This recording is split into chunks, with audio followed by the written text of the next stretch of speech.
Welcome once again to Lehto's Law. Here's Steve Lehto. Every now and then I talk about scams here, and I know that there are people in my audience who would never fall for these. But the problem is that some people still fall for them. And there are bad people out there who are constantly trying to scam people and also constantly evolving the scams. And so here's the thing. It might not be for you that I'm warning you, okay? But I guarantee you know somebody who needs to be warned, because we all have those friends or relatives who don't understand how the internet works or how cell phones work or how, Bitcoin works, and might not quite understand these things. So you want to talk to people and make sure they understand this. So David sent me a note, says, Steve, check out this story out of Texas. Fort Worth Star Telegram ran it. Jada Joyner wrote it.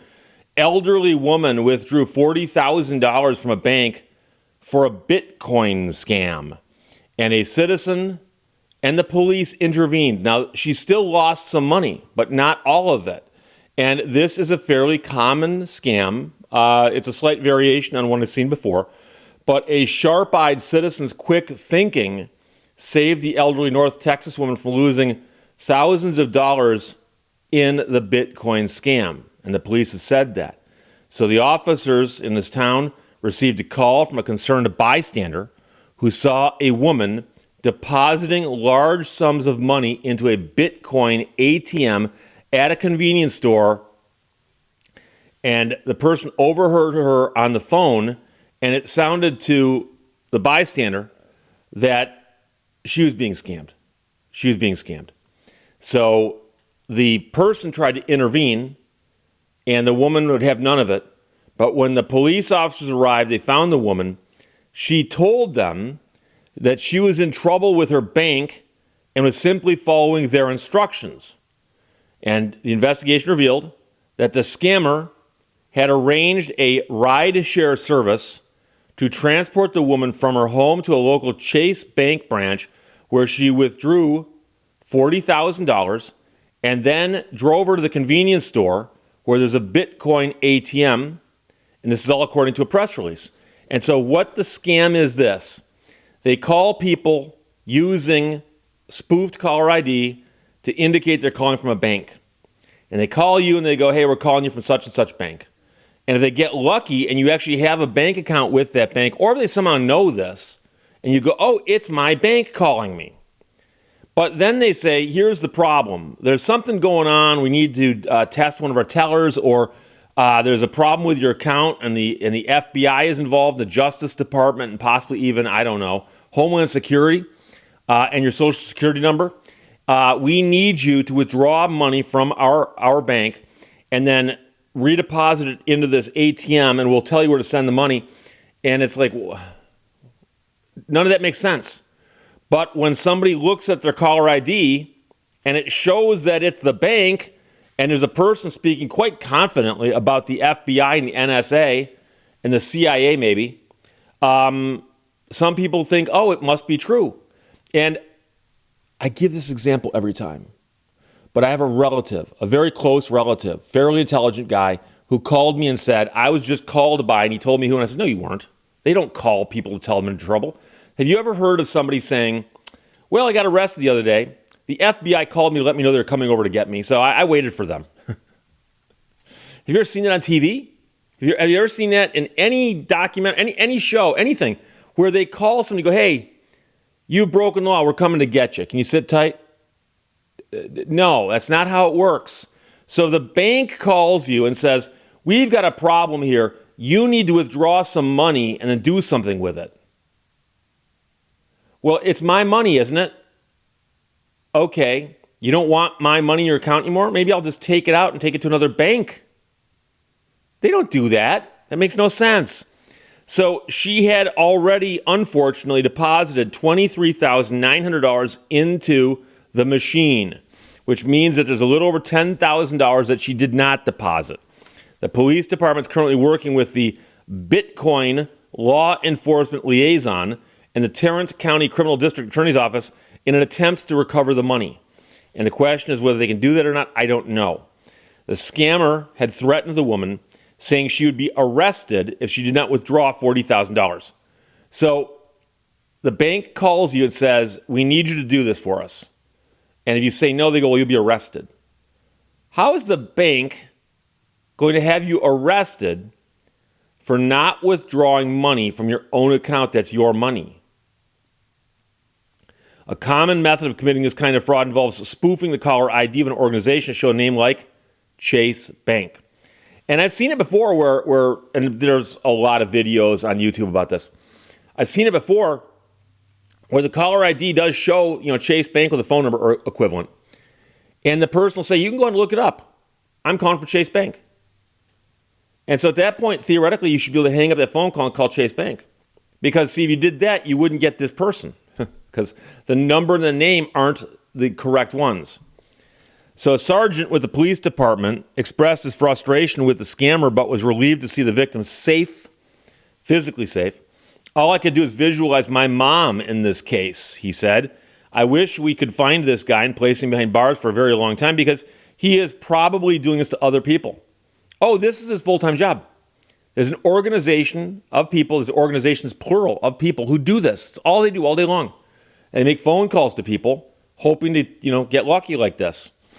So in a heartwarming moment, the victim hugged both officers, expressing her relief and gratitude for their intervention. And the citizen who intervened will be recognized at an upcoming city council meeting. And that's the story. And so what I'm getting at here is, let's suppose that you're just minding your own business today and your cell phone rings. And you glance at it and it says, Internal Revenue Service. It has a phone number, the DC area code on it. And you answer it. Hi, this is officer, agent, whatever it would be, so-and-so from the Internal Revenue Service. And we've got a problem with your most recent tax return. Very, very serious problem. And it looks to us like you're trying to commit some kind of tax evasion. And now it's $7,000. And that's a good chunk of money. And that's more than enough for us to charge you with a very serious crime.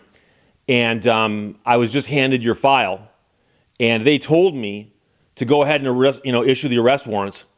But instead, I thought, something? The person's got a clean record prior to this. Do I really want to destroy their life over only $7,000? So I'm wondering, is this something you could take care of today, or should we have you arrested? And of course, none of that makes any sense.